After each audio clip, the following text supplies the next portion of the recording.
అలాగే మరి మూర్తి గారు అడిగారా, నాగేంద్ర అడిగారా, ఎవరు అడిగారో తెలియదు కానీ అక్కడ ఉన్నారు, వెళ్ళిపోయారు మూర్తి గారు తెలియదు కానీ నేను ఆ క్లిప్ చూశాను, వాయిస్ గుర్తు లేదు.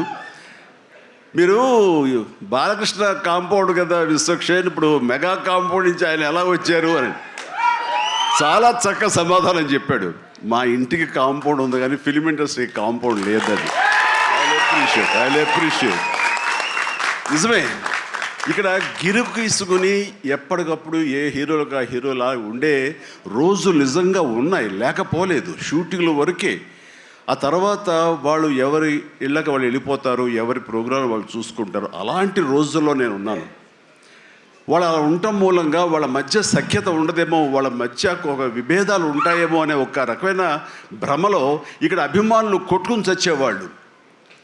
ఆ వాల్ పోస్టులు చింపుకునేవాళ్ళు. నెల్లూరులో మా కజిన్స్ ఉండేవాళ్ళు, వాళ్ళిద్దరు సొంత అన్నదమ్ములు, కానీ వాళ్ళిద్దరు వాళ్ళు రామారావు గారిని, ఒకళ్ళు నాగేశ్వరరావు గారిని ప్రేమించేవాళ్ళు, ఇష్టపడేవాళ్ళు, అభిమానించేవాళ్ళు. వాళ్ళిద్దరు కొట్టేసుకున్నారు, రక్తం వచ్చే కొట్టేసుకుంటారు. నాకు దానికి కంగారు వచ్చేసింది. నేను చిన్నోడిని, ఎందుకలా కొట్టుకున్నారంటే వాడు అభిమాని, వాడు ఎంటి, వాడు అది అంటే నాగ్గడి ఇలాగని ఇద్దరు కొట్టుకుంటున్నారని చెప్పేసి అంటే నాకు ఆ రోజు నుంచి మొదలైంది, ఏంటి సినిమా వాళ్ళు హీరోలు బాగానే ఉంటారు, వీళ్ళు కొట్టుకుని వస్తారు ఏంటి అని చెప్పేసి.